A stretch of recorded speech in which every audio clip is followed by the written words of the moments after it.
ESPN dropped their new Big 12 power rankings, and they think Colorado is one of the worst teams in the conference. Are they right or are they wrong? I think they're wrong on that one. Let's talk about it.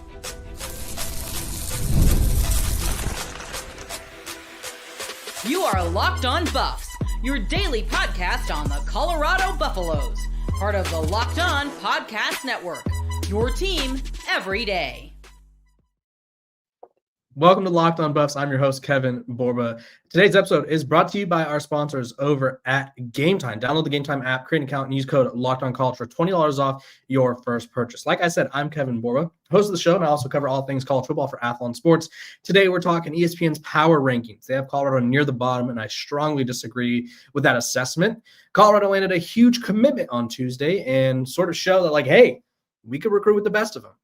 And then also, Shiloh Sanders may get another crack at an NFL career as he got a workout with a certain Bay Area football team. So let's talk ESPN power rankings. Now, power rankings are one of those things where you have to take it with a grain of salt because one, it's been 4 games, right? So we can't base a whole entire season off of 4 games. We don't know what any of these teams are just yet, right? Last year, we talked about this on the Big 12 squad last week, I think, where it was Oklahoma State and Utah, where it was a top 25 matchup last year, and everyone was like, oh, this is a game that decides the Big 12. This is a game that decides how everything will shape up. And guess what? Both of those teams were terrible last year, right? So nothing is set in stone for any of these teams just yet, right? I think Colorado has gotten off to a somewhat rough start, and I think we could all agree with that. That being said, I don't think their season is anywhere near being over. So here's what ESPN had them ranked as. So this is the rankings in order, which I think these are, this is the FPI. So, it's sorted through the first few weeks. The power rankings go as follows. BYU, number 1 at 3-0. Texas Tech at 4-0. TCU at 3-0. Kansas at 3-1. Utah at 5. They're 3-1. Arizona State at 6, they're 3-1 as well. Iowa State at 7 at 4-0. Arizona's at 3-0. UCF at 9. This is where I start to sort of question it because I don't know if UCF's that good. Baylor, 2-2, number 10. Then they have Cincinnati, Houston, Kansas State, 1-3, above Colorado at 14. So Colorado is rounding up the rear with West Virginia, who's legitimately terrible, and Oklahoma State, who just fired their head coach. Now, I understand that FPI is a predictive measure, predictive metric. Excuse me, that was a mouthful. But I don't really think it is always as accurate as we would like it to be. Right? The ESPN FPI still has certain programs where it's like they've looked terrible. But like Kansas State, why is Kansas State above Colorado? Kansas State's lone win this season has not been an impressive one. Meanwhile, the FPI also has Notre Dame, number 13. Right? I think Notre Dame's a good team, but I don't think they should be anywhere near the top 25. I'll be quite honest. Arkansas, they have them at 25. They have Florida at 1-3, number 30, right? Overall, they have Colorado at 54 behind teams like Clemson, who's looked god-awful this year. Kansas State, who, again, has looked god-awful this year, right? They have them on par with Wisconsin, Minnesota, Michigan State, and I think the metrics aren't, metrics are metrics, they're numbers, right? But I think the one thing that a lot of people are missing about this Colorado team is they just sort of formed an identity this past game, and I've been calling for all year, I say, for a month now that the season's been going. Play the offense, run the offense through Caden Salter's strengths, right? Run the offense through what Caden Salter is good at, right? I said this time and time again. I totally think Colorado botched the hell out of their quarterback situation, right? I don't think you could have handled that any worse, right? You got a little gun shy because you lost against a Georgia Tech team who, in this power ranking, they rank 32nd, right? First of all, Georgia Tech is better than Iowa, Florida State, Arizona State, Utah, Kansas, TCU, Arkansas, Washington, Auburn, probably Nebraska, Texas Tech, and I don't think Georgia Tech's getting enough respect. That being said, I think Colorado hit the panic button way too soon. It was like, oh shoot, we just lost to Georgia Tech. So what does that mean for us, right? Are we screwed? Is our season over? And it's like, no, that was a good Georgia Tech team. I said it in my previews of that game, hey, this is a Georgia Tech team that will probably make it to the ACC championship, if not win it. I thought they would probably be a top 4 ACC team all along, and now I'm pretty confident that it's between them and Florida State the rest of the way. And so I think Colorado pressed the panic button way too soon after that loss. They tried the Delaware quarterback experiment, and obviously it worked. I think had Caden Salter played the whole game, he probably would have played just fine. And they benched him against Houston, and obviously were blown out. And so Colorado's net numbers are all skewed because they've been a really extreme team in one sense, or in one essence, if you will. Because if you look at sort of them as a whole, and I'm going to pull it up right here. I would share my screen, but it would be too complicated to try to point it out. Their efficiencies is where I think it gets a little bit confusing, right? Offensively, their efficiency ranks number 38 in the country. And it's like, okay, even with all the changes, they're 38th in the country, right? Had Colorado sort of stuck with it, right, they would have been better, right? I think it would have been even higher of a ranking, just simply because they have the weapons, they have the skill position players. Defensively has been the problem this year. They rank 99th in the country, which in the Big 12, Colorado currently has the second worst defense, only ahead of Oklahoma State. So I think, and this is sort of obviously this is all based off of efficiency and it's a predictive model and all that. That being said, I don't think the numbers tell the whole story. And I would really urge people to sort of factor in the human element, right? I think there's a human element at play here where Colorado is sort of mathematically not looking good, but I think they found something against Wyoming. And again, it's Wyoming, so we have to take it with a grain of salt. But offensively, they found something. And we've seen these Colorado teams, we've seen teams in college football before, go on runs with tremendous offenses with lackluster defenses. Now, that's not the model you want, right? You'd want to be a complete team. But it's just one of those things where it's like, hey, would you rather have an elite defense or an elite offense if you had to choose? Because I would say elite offense, right? The elite offense can put up points. An elite defense is only as good as your average or below average offense will be. I mean, look at Iowa, right? If an elite defense was the key to winning a championship every year, Iowa would probably be one of the best teams in college football. If a key sort of, or another team like Georgia, I mean, Georgia's got an elite defense, but if they had an elite offense in the past couple of years, do they win a title, right? I mean, they did win a title a couple of years ago, but last year, if the offense was elite, can they win a title, right? There's certain teams where I just think that their defense is being held back by their offense. So if Colorado could get things going on offense, it can mask a lot of the issues that they're having on defense. Now, if I had to do these rankings, I think it'd be pretty obvious. I think BYU's record is skewed simply because they've played a bunch of JV teams and they've basically played Taco Bell, Tech, Stanford, who is a school that I used to cover, but Stanford is terrible, right? Stanford is still feeling the repercussions of David Shaw's stepping down and then firing their head coach like a month before the season. Didn't help either. But either way, let's not get into that. This is how I would have ranked it. I would have had Texas Tech at the top, then TCU, then Iowa State. My top 5, I'll just do the top 5. I don't want to run through this entire conference right now. I'd go Texas Tech, TCU, BYU, Kansas, Utah. And then I would probably have Colorado around the 8 or 9 range, right? I think you put them behind the programs like Arizona. I think they're better than UCF. And I would say they're on par or probably even-ish with Baylor. I don't know if Cincinnati's that good. I think they should be above Cincinnati, right? I'd put them below Houston because obviously head-to-head matchups, we value that.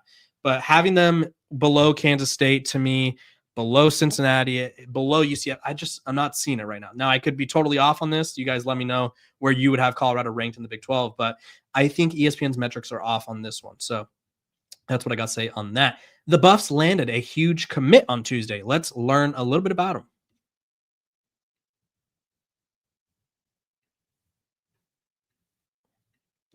This episode of Locked on Buffs, it's brought to you by our sponsors over at Square. Now, I'm not calling any of you Square. We're talking about Squarespace here. It's one of the best things you could get if you're a small business because Your favorite neighborhood spots run on Square. There are certain businesses that truly make the neighborhood feel like home, whether it's the local sports bar packed on game days, the coffee shop that knows your order by heart, or the corner deli that's been serving your community for decades. These are the places that bring people together.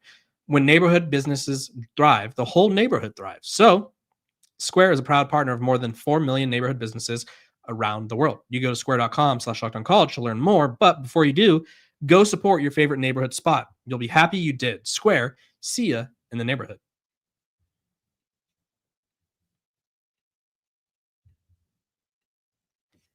This episode of Locked On Buffs is also brought to you by our sponsors over at Gametime. College football is back, and I couldn't be more excited. The tailgates, the rivalries, the energy in the stands, there's nothing like it. Let's be real. Actually, getting tickets could feel like more of a battle than the game itself. There's endless queues, hidden fees, prices that jump at checkout, and that's why I use Gametime, the app that gives the advantage back to fans. It's the easiest way to score last-minute tickets at the best prices with no surprise fees. What you see is what you pay. And honestly, it's faster, it's cheaper, and it's way less stressful than any other way I've bought tickets before. So let's take the guesswork out of buying college football tickets with Gametime. Download the Gametime app, create an account, and use code LOCKEDONCollege for $20 off your first purchase. Terms apply. Again, that's promo code LOCKEDONCOLLEGE for $20 off. Swipe, tap, ticket. Go download Gametime today.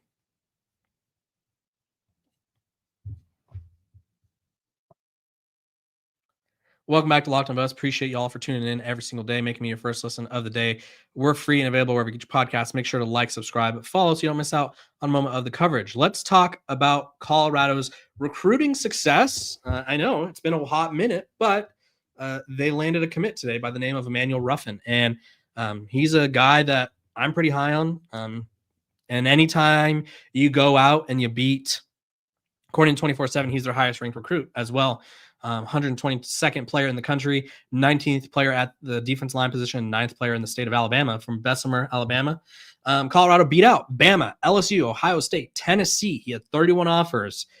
Big dude, over 111 total tackles. He's estimated at 6'4", 290, primarily positioned as a 5-tech with the ability to slide inside situationally as a nose tackle. This is according to 24/7's Cooper Pategna. In addition, the position versatile defensive lineman exhibits good first step quickness and explosiveness off the line of scrimmage.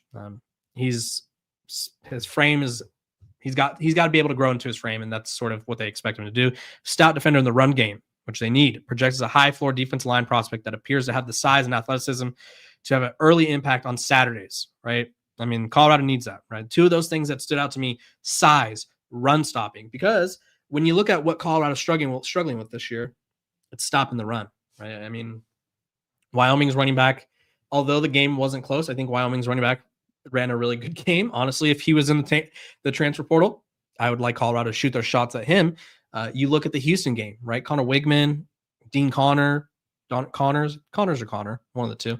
The little guy that looked like me playing running back, great. They tore him apart, right?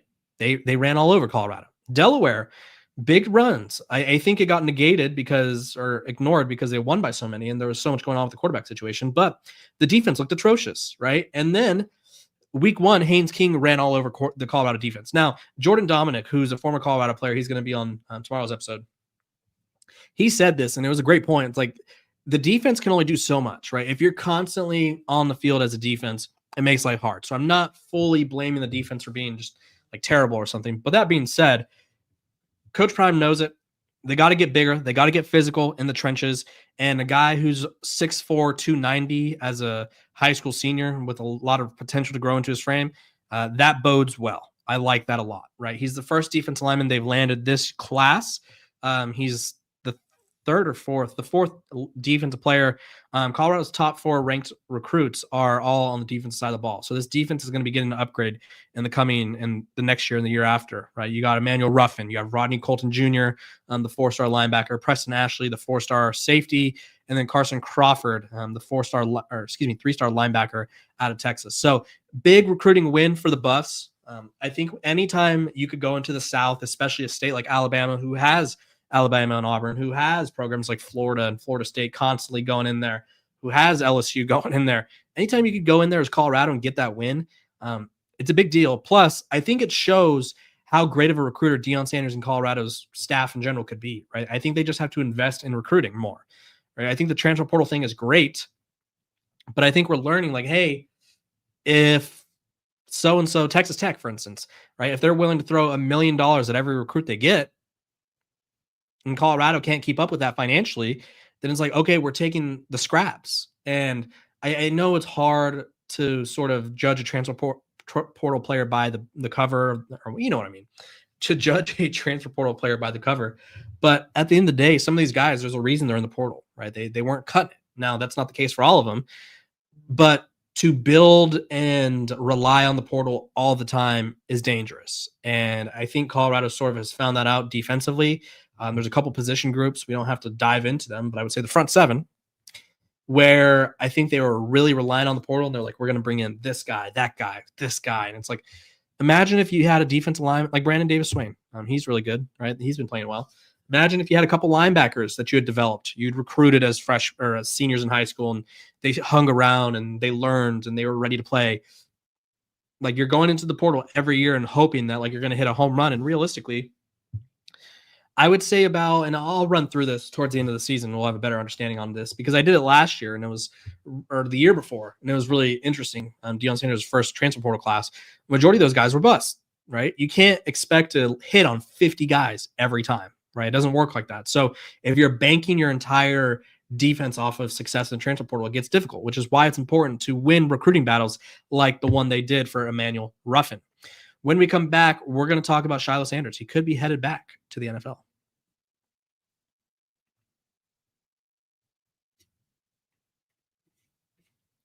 This episode of Locked On Buffs is brought to you by Mazda. Mazda crafts cars for those who do more than simply move. Excuse me. You can make everyday drives feel like anything but, from smooth handling to intuitive controls. Like our players, we sweat every detail because when you make every move count, impossible becomes irrelevant. Mazda, move and be moved.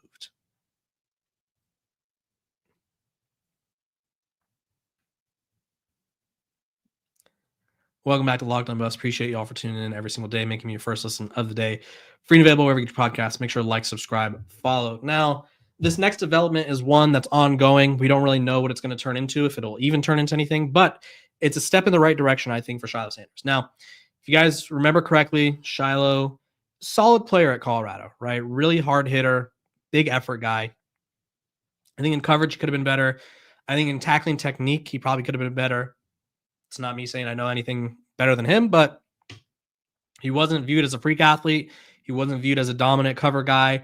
And he was viewed as a guy that is pretty much all or nothing on tackles because he likes to lay that lumber. And sometimes when you go all out and you're trying to just smack someone in the next year, you whiff and you get your ankles broken or whatever. So he gets UDFA'd, right, by the Tampa Bay Buccaneers, and he was a fan favorite. How could he not be? He's got a charismatic personality, fun, nice guy. That being said, it didn't work out, right?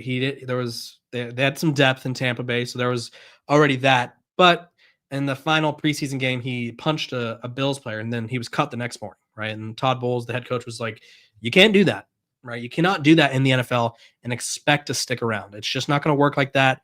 That's not how life goes. And so Deion Sanders has sort of talked about Shiloh having other avenues to succeed. Shiloh himself was like, yeah, I got modeling, music, acting. And so it kind of seemed, which he did say he was going to stay in shape, so I'm not going to take that away from him. But it kind of seemed like he was more so leaning towards the next step in life. And we all get to a point where we have like a sort of fork in the road where it's like, okay, you know what? This isn't working, right? This isn't working for me.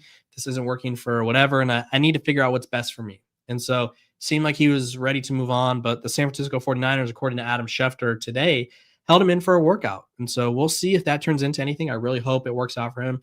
I do think Shiloh is a willing learner. I think he's a guy that would be a special teams ace if given the opportunity. But at the end of the day, it's up to the 49ers, right? They have a lot of injuries, but none of them at safety. So that's difficult. But it's one of those things where all you need is a chance. All you need is one coach, one team to fall in love with you. And next thing you know, you have a flourishing NFL career. So I hope it works out for Shiloh. I hope it's something that he's been able to learn from his preseason experience. And hopefully his college experience helps him a little bit and gives him the confidence to keep trying. Because at the end of the day, everyone deserves an opportunity to chase their dream. And I hope he is able to come closer to obtaining that dream. So I appreciate all you guys for tuning in to Locked On Buffs, making me your first listen of the day. We are free and available wherever you get your podcasts. So make sure to like, subscribe, follow, and I will see you guys tomorrow with Mr. Jordan Dominic, the former Colorado Buffaloes defensive lineman. It'll be fun.